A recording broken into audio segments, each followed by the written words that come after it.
All right, welcome everybody to our latest Live Motocross podcast as we talk all things silly season, MXGP, SMX, just sort of anything really on this podcast. Again with Jason Thomas. I won't add the great man in the intro for you this time, mate, but we may as well sort of go by it anyway. But before we welcome JT, obviously, firstly, thank you to everyone for listening and supporting the website and these podcasts. It's greatly appreciated. All the comments, all the feedback, really positive stuff. So keep bringing that too. And obviously, a huge shout out to the sponsors in Fly Racing and Firepower. Starting with Fly Racing, who dropped their 2026 range recently, which raises the bar once again for performance and design. Built with championship proven technology, the new collection is all about control, comfort, and confidence on any track, in any conditions. Leading the charge with the Formula S, the world's first off-road smart helmet. It's a game changer and a bold statement of Fly Racing's commitment to innovation. Ready to ride? Check out the full 2026 line at flyracing.com, your local dealer, and follow flyracing.global on social media. Also, big shout out to Firepower, who are teamed up with many industry heavy hitters such as Club MX. So be sure to check them out online and on socials to see why they're so highly regarded. All right, welcome JT. How's life? And thanks for joining us again. Been another good week for you, I'm sure, mate. It's still busy, but not racing busy and all that travel you're not doing. So how are you? Yeah, everything's good. It's interesting these off weeks. They're slow-ish. There's stuff going on, but compared to in season, they're definitely much slower. So not mad at it. I'm enjoying it and just kind of watching things unfold in the racing world around us right now. It seems like the news cycle's a bit slow, but we're getting closer to having a clear picture for 2026. Yeah, there's still sort of plenty filtering through, but not sort of the breakneck speed we've been used to the rest of the year, mate. But I guess we'll start with that My Sport. Troy Adamitis released this short film on Chase Sexton, which is really cool insight into sort of, just how his career's gone and sort of the last year or the last couple of years on KTM. And, I suppose we've spoke a lot about Sexton, a lot with BT as well, and his thoughts and a couple of quotes from that you're sort of hearing. It'd be great to get your thoughts on it, mate. He said, I dealt with a lot of stuff this year that I haven't really dealt with just mentally, and it made it pretty hard. So now I think now is the time to kind of reset and go for the second half of my career. That's kind of where I'm at now and trying to right the wrongs that I've made and just hit the reset button a little bit. Find the energy and the fun again. I just think sometimes you get stuck in a rut. It could be your environment, it could be people you work with, it could be yourself, all the outside stuff that shouldn't affect what I do. Get rid of that and just go back to the basics for me. That's the goal for next year, mate. So pretty interesting stuff from Chase and pretty open commentary there, mate. So what do you make of some of that? Yeah, it's interesting. There's a lot of uncertainty there. You don't know who the kind of protagonists are in that quote. Internal, external, family, friends. There's a lot of people around the races that can guide you correctly and keep you really focused, or they can be huge distractions. And I've seen a lot of both in the years I've been around. The paddock and the sport. I think Chase is. We've talked about this a lot in other things. I just think he is more susceptible to some of the mental ups and downs than other riders. And usually we're talking about how his qualifying session goes or how he just feels on a particular day riding, how his heat race goes. Those variables and just really it's just variance. Those seem to affect him more than a guy like Cooper Webb or a guy like Ken Roxon or these stalwarts that don't seem to be affected by really anything when the gate drops for the main event. And so it's not surprising to hear Chase say things like that. And that doesn't make him better or worse than anybody else. He's just uniquely Chase.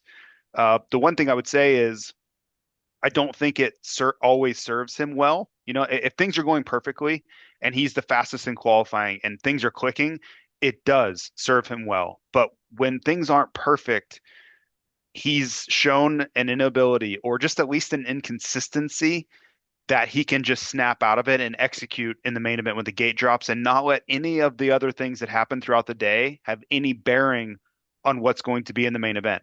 And, you hear other people in other sports, they talk about, there's a movie where they say engage the mechanism. And there's all these different cliche ways to kind of go about it. But in the end, you have to be able to clear your head and not let anything that's happened before dictate what is going to happen in that moment. And I think this is just kind of a microcosm. Like this quote from him is a microcosm of just how the noise seems to affect him. And I could be 100% wrong. That's just my take on it from watching him race, watching his nuances with racing, and then hearing this quote now.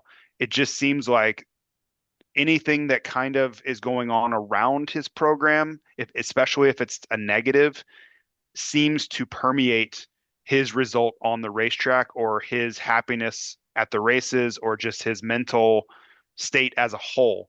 And I don't know. I don't know that that's necessarily something that serves him, and I don't know that it could just be a personality thing. It could be something he will never get past. But like, I'll give you an example. There was a interview with Ricky Carmichael that I saw recently, and I'm not sure who it was with. That's my fault for not knowing exactly who the media outlet was with. But he spoke about he didn't think about anything or anyone else on race day other than himself. He didn't care what other people were doing.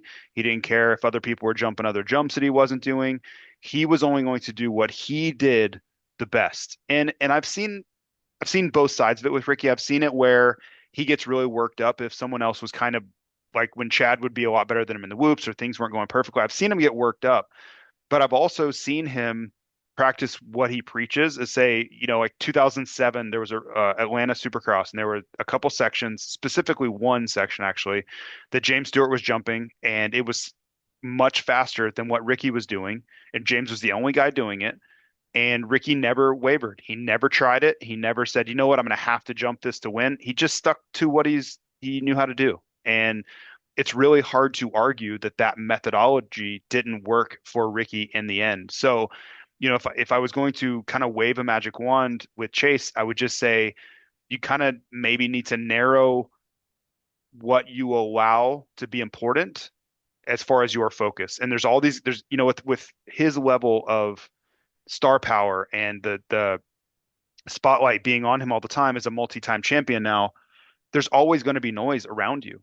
The choice is, do you let that have a profound effect on your ability to execute your best performance on Saturday or not? And that sounds super simple, but it might be simple. If you really just bring it down to what it is, like say, because there's always going to be people around there. When you have that much money, that much fame, you're one of the biggest stars of the sport. There's always going to be noise around you, period. Like whether you want it to be or not, whether it's in your inner circle or not, there's going to be noise somewhere. I think Chase would be served. It would be in his best interest to find a way to be able to not care or not let any of that affect him on race day. And I'm not saying I know how to do that. I'm just saying from watching other people and other past champions and the best we've seen, that seems like it would really be a benefit to him to figure out how to do that. And maybe that's somewhere where that quote is coming from, is that he just hasn't quite figured out how to only worry about what matters on Saturdays.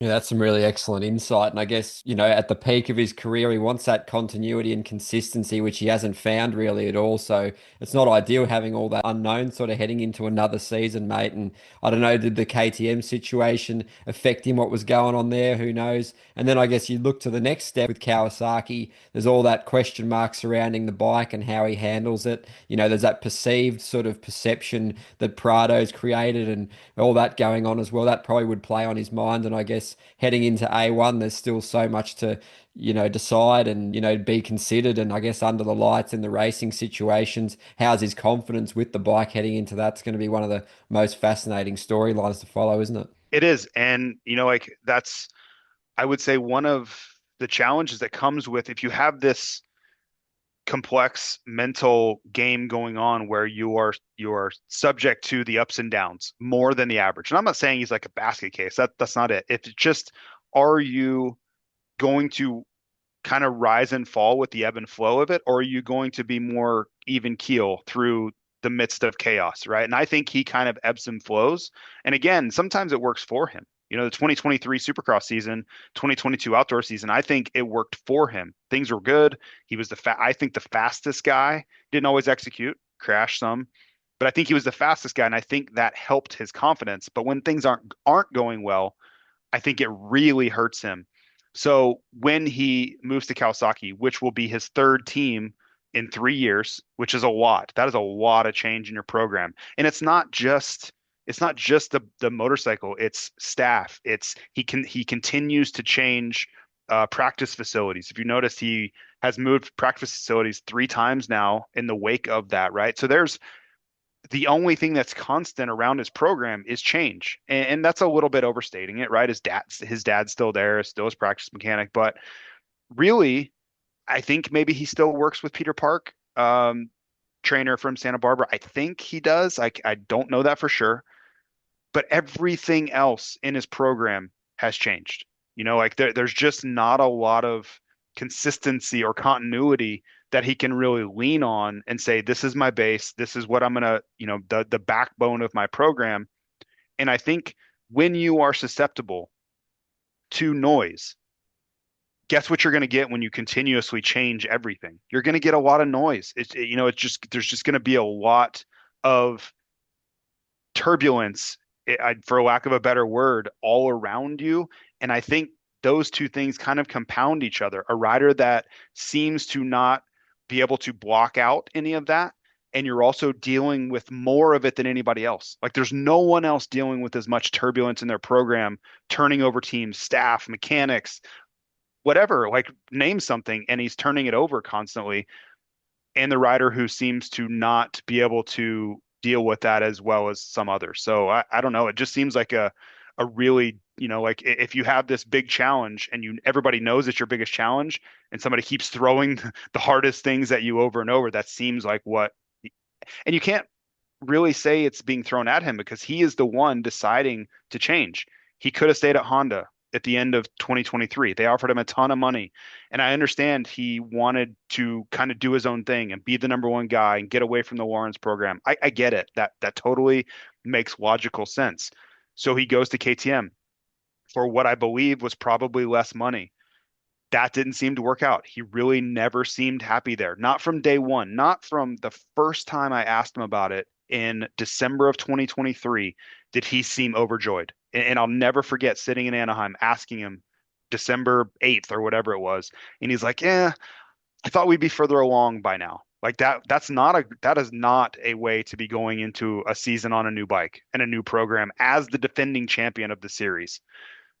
Now he's doing it again, right? So it's going to be very telling when we talk to him in December about where he is, because now I have a baseline from where that was, and I want to see where he is. And riders aren't very good at hiding their emotions. They may say the right thing, but a lot of times it's how they say it and the facial expression and the body language in which they say it often says more than the words that come out of their mouth. So I'll be kind of looking to see what this, the next chapter of Chase Sexton's career kind of looks like before we even get to it.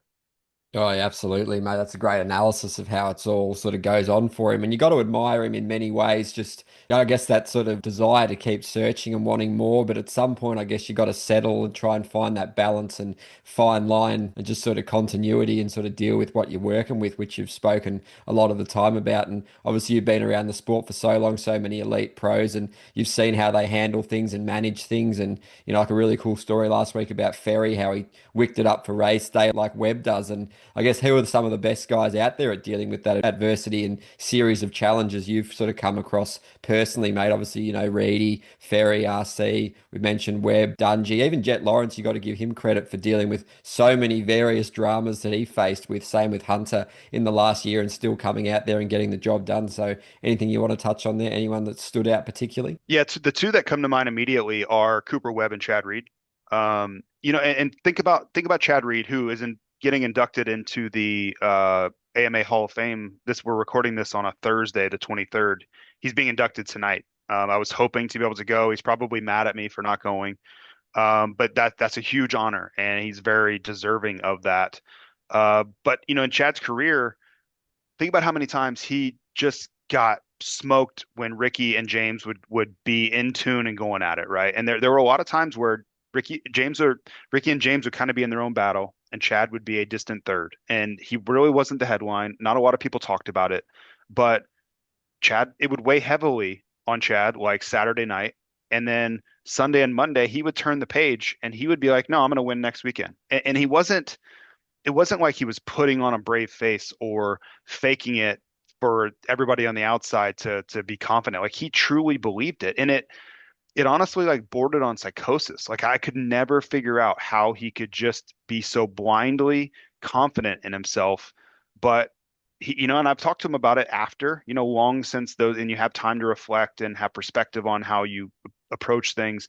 And you just be like, I had to tell myself whatever it took to keep myself in the fight. Because if I looked at it objectively and I looked at how bad I got beaten sometimes, like Orlando '07, how could I ever come back to the race a week later and think I was going to beat those guys when they just annihilated me? So I had to border on crazy with my own confidence in myself. And even if it was misplaced, even if it was misguided and everybody was kind of laughing on the outside, I knew that I had the ability to race with them. And sometimes I didn't live up to that. But when I was on, I could. And the only way for me to do that was for me to first, and I'm speaking in, him being first person. The only way for me to do that was for me to believe that it was going to happen. If I didn't believe it, how was anybody else going to believe it? And then it definitely wasn't going to happen. So no matter what, Chad always believed that he was going to do it, even as unlikely as it felt in the moment. And it was just amazing to me that he could just never have his confidence shaken or wavered by anything. Like literally anything, he would still think he was going to go win on Saturdays. Cooper Webb, is different. I think Cooper is more realistic in the moment. Cooper doesn't have this like, nope, I'm going to win next weekend no matter what anybody says. I don't care. Like that is not his MO. Webb is just he has a very strong belief in himself and a lot of like backbone and like mental fortitude where things can be piling up and he could have a horrible heat race and he can just pull a tear off and say, I don't care what just happened. This is when they pay the points. This is what matters for the championship. Qualifying didn't matter. That heat race didn't matter. No one is going to care about that at all in 22 minutes. No one is going to care about the heat race in 22 minutes. They're only going to care about what happens right now. And he was able to really grasp that and make the most of it. And how many times, I'm trying to think, it was 2019 and 2021, his championships, he would have, I think 2021 was maybe worse. I don't know, maybe it was 19, but he would have horrific heat races. And you'd be like, oh, this is the one. This is the time where they're going to get Webb. Like he just does not look like he's on it. And he would come out swinging and figure it out in the main event. He would figure out the whoops. He would figure out the track. And there he was standing at the top of the podium or second or third after it looked like everything was coming apart early in the day or early in the night's program. And he really could look inside himself. And if nobody else believed, he didn't care. He was going to show everybody anyway. And I think he was just so defiant, where I think Chad was just almost like a psycho with it. Like as far as like just there was no rational reason for Chad to think the way he did. I think it was almost borderline insane. I think Webb's is different where he is just such a defiant person. And if you tell him that the sun is orange and the sky is blue and it comes to racing, he's going to tell you the hell it is, the sky's green and the sun's, you know, dark green. Like, he doesn't care. Like, he doesn't care what you say. He believes in himself enough to kind of push back. So they're similar, but I think the way that their brain kind of processes that was different. But in the end, the result was very similar. Yeah, well said. You got to admire that mindset approach and the way they rebound, that sort of, champion mentality as well. And I guess another guy you could put into that category would be RJ Hampshire. Obviously, he's pretty determined, relentless, I guess, defiant. He's a real warrior, got no quit in him. You saw him at the Nations having all those little spills, but he just got back up again. And like you said, mate, it almost helps being a bit delusional to sort of get the outcomes and to shift that mindset, mate. So a few words on that. And obviously, RJ, a man you know well, he's been through a lot and he keeps coming back. Yeah, and all these guys are tough, right? Like I'm not saying they're UFC, MMA fighter tough, but mentally, you take a lot of beating, right? Mental abuse in this sport.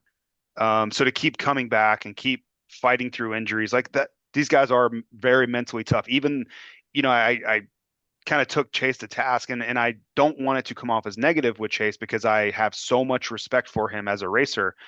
It's more of when you get into this position, the natural analysis part of it is going to be, okay, well, why isn't he better than Jet, or what is he missing, right? That's just a natural part of analysis for the job. So I want to be very clear on that because as far as a racer goes, I have the utmost respect, and I really like Chase as a person. He's always been so kind to me.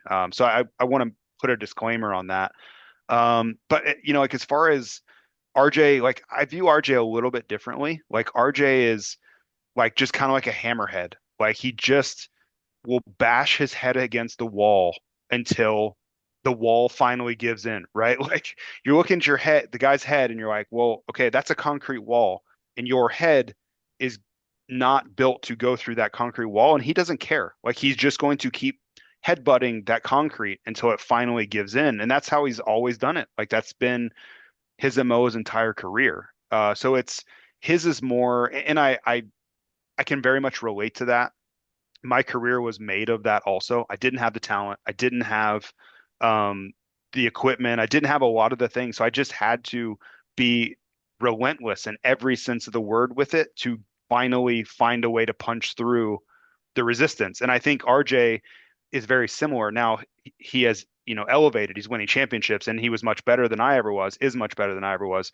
But on a relative basis, I think the approaches are the same, where he has found success through just relentless pursuit of it. Like he just will not take no for an answer. And I think he has very, very much outperformed what anybody would have said his potential was. He's been a great racer for a long time, but to be a champion, two-time MX, Motocross of Nations team member, 450 podium guy now. Like I don't think many people, if any, that have known him as long as I have would have said that was even in the realm of possibilities. Yeah, huge respect, massively excellent career so far, and definitely exceeding the expectations. Just keeps elevating, really, doesn't he, mate? And that 450 step sort of giving him another sort of lease of life, and expect more in 2026 as well. And obviously, as we talk a little bit about 2026, that second Kawasaki seat, there was a bit of murmurings. McAdoo, Justin Hill, it looks like it'll be Marchbanks is the name. So, what are your expectations for him? I guess, is he happy with that? The money wise, you were saying, with all the bonuses and how that shakes out. So, I guess if they had their time, they would have probably liked to have, had the timing right. They would have liked to have gone for someone like maybe Vial, Barcia, Ferrandis, but that ship sailed. So looks like Marchbanks they've settled on, mate. So what's your opinion on that? Yeah, and I don't think there was a perfect answer here, So I think this is fine. I'm sure that they had a lot of things to work through with Marchbanks on compensation. I would bet he got, some sort of guarantee for a second year because he only had a 1 year deal. So in the end, I think this is probably a win for everybody. Like Marchbanks isn't going to have a lot of pressure. I think, he's such a bigger guy that getting onto this 450 is going to give him an opportunity to not be behind the eight ball as far as starts every single time, like he has been the last few years. He did perform like I've seen him. I got to interview him on the podium at High Point in 2024 on the Club MX 450. Like he's capable on a 450. We've already seen it. So I don't really see a lot of downside. It was a very economic, like budget conscious option for Kawasaki. So I don't expect like fireworks out of it or anything else, but a nice number two, a wingman to Sexton. He wants to be in California anyway, which is good for Kawasaki because that's someone at the test track all the time, along with Tickle that they can bounce ideas off of, if that makes sense. Right? It's just another asset in California versus someone else who would want to be in Florida or in South Carolina or somewhere like that. So I think whether it had been McAdoo or Marchbanks, having someone else in California around the team was probably a win for them. Yeah, it's a pretty smart, sort of logical bit of business there. So they've done well there. And obviously, we've got Barcia's news. Obviously, 5 years at Gas has come to an end, fully expecting him to go to Ducati. So just your overriding thoughts on his spell there, mate. More positive than negative for sure. And it's pretty cool. Some of these older guys, they just want to keep pushing on, like Tomac and Anderson. They still love the sport. They still love racing. And Barcia's a really great character for the sport as well. So I'm sure he'll be bringing the energy to his next venture as well, mate. So pretty cool results, over the years Probably he would have liked a little bit more because he is a pretty fierce competitor and he knows what he's capable of. But just, yeah, some thoughts on Barcia. Yeah, I think, it was the right time for Barcia. He had had so much success there. Winning those Anaheim races was certainly the highlight. That was, I think, a shock to everybody to win A1 so many times as a part of that program. And just at the end, I can remember being at Philadelphia this year. It wasn't going very well. He was having a lot of difficulties with the motorcycle. If you remember that race, he went over the berm because the rear brake went out, and it happened and at another race, and they couldn't really, from what I was told, he really couldn't figure out what was going on. So he had ended up going basically to California to ride under the watchful eye of the team all the time because he had gotten to a point where he didn't trust the bike anymore. And whether that was ill-founded or that was like a personal thing or it doesn't matter, all that was happening was that Justin's confidence in the team was starting to unravel. So it was probably fortunate timing that this was coming to an end. He'll get to start anew with Ducati and be a big part of that development process here in America. So I think he had a lot of mixed feelings at the finale. I got to speak with him at Las Vegas right before the race and interview him.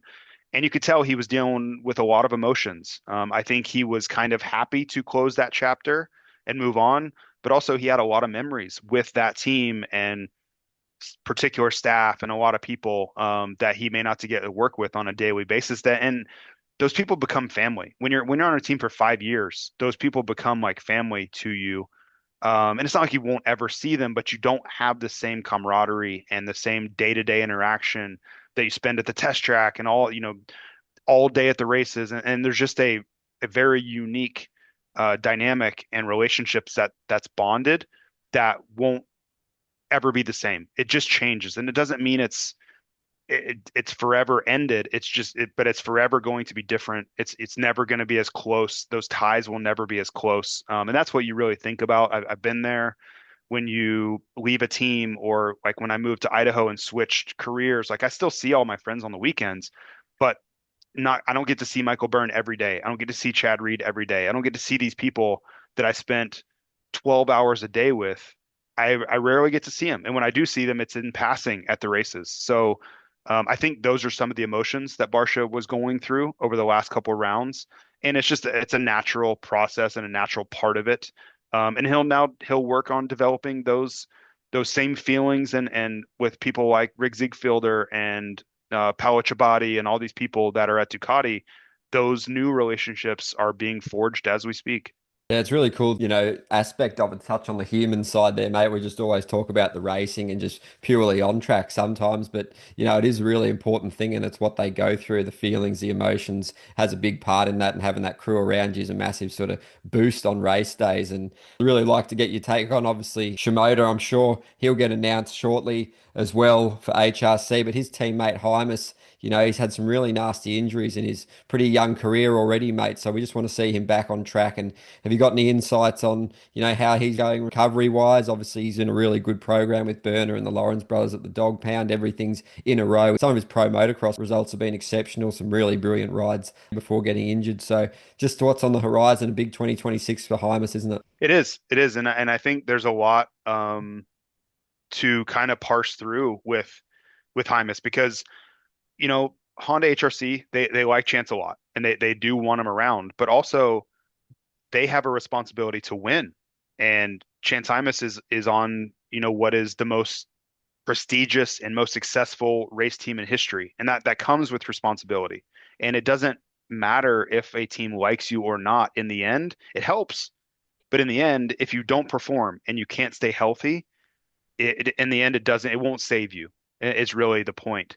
So this is a big year for Chance, and he really just needs to do what he's capable of. And if he stays healthy, I think he will. I don't think it's a talent thing or an ability thing or an effort thing.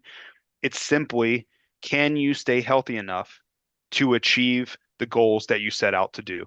That's really it, because it's been just one injury after another, the wrist, the knees, like there's just been an endless stream of injuries in Hymas's pro career. That there's just no way around that. And everybody knows it. All the people on the team, he knows it, his family knows it. Everybody understands. And that doesn't mean if he's unable to stay with Honda, I think he would be signed to another factory team within a week. I do believe that. The question is, does Honda continue down the same path, or do they go after a guy like Hammaker or someone else that they really like? Hammaker is a hot commodity right now for 2027 because he has really turned the corner on what everybody had these preconceived notions on. That's a big deal. If you're trying to hire riders, the turn that Seth Hammaker has made is a big deal. And everybody is taking notice of that and sitting up in their chair and saying, man, that guy's going to win a title. Like, because Hampshire's gone, Vial's gone, Deegan's going to be gone. So, like, the winning's got to come from somewhere. Like, we don't even know if we don't know what Beaumare's future holds. Like, that's a significant injury that he had. So, if he races, will he ever be the same? We don't know. So somebody's going to do a lot of winning. And Hammaker looks like Marchbanks just left too, right? So that he looks like the heir apparent to win something. So that's, it's not to say that Hymas won't have a deal, but if he wants to stay where he is and a part of Honda HRC, he's just got to do it. Otherwise, I think Honda I don't know, but they may kind of look elsewhere. That's just it's how the sport goes. I don't think they want to. I don't think Lars wants to. I don't think that Brandon Wilson wants to. But at the same time, they have bosses in Japan that they have to answer to at the same time about their rider who has not been able to perform to the ability that he has. Yeah, that's the reality of it, isn't it, mate? Albeit while he might be a perfect fit on paper and structurally and everything, yeah, the results are sort of what defines you. And yeah, it's a really interesting one to, yeah, wish him all the best because if he can just stay healthy and get that continuity, he'd be a real force to be reckoned with week in, week out. And as we wrap up, mate, obviously, what's a weekend looking like for you ahead, mate? Bit of a quieter one. We've got the AusX. You'll be tuned in, no doubt, in Sydney. Obviously, AC's heading down, which is pretty cool as well. He's already there. And obviously, you did I guess it's the Sydney round, although not sort of like you did the Aussie round in New South Wales. Wasn't quite Sydney, but near enough last year, mate, which was really cool seeing you on the broadcast there. But lots of cool racing to enjoy this weekend. I guess all eyes will be on who can beat Dino and Lux Turner as well, mate. But they do a good job with the AusX series, mate. It sort of fills the gap for the racing fans in the off season well, doesn't it? Yeah, I'm excited to kind of see what this next round brings. Dino's gone through kind of hell and back emotionally, losing his mom, and so I kind of want to see, can he kind of harness his best self and bring what it takes to win? Because Cloudy and these other guys are going to try to step in, like they're like Luke, especially his starts are so good that he puts himself in position, and if Dino's not super sharp, these guys will take advantage of that. So kind of just want to see where Dean is mentally. And then, yeah, the SX2 class, like McElrath's not racing. So, does Lux Turner continue? Can some of these younger kids step up? So, yeah, I think a lot of questions kind of loom going into round 3 in Sydney, which, yeah, for those of you who haven't ever been to Sydney, what a fantastic part of the world. Yeah, absolutely, mate. There's plenty to enjoy in Australia as well, mate. And across the globe, mate, you'll be off to Paris soon and all that. So you've got plenty of exciting things on the horizon. But thanks again for joining us on this one, mate. We'll keep these ticking in the off season. A massive shout out to Fly Racing and Firepower as well. Go check them out online and on socials. And that's been the latest Live Motocross podcast with Jason Thomas. So thanks again to all the fans. Thanks again, JT. All the best. Have a great weekend. And we look forward to catching up next week. Thanks, man. No worries, mate. Have a good one.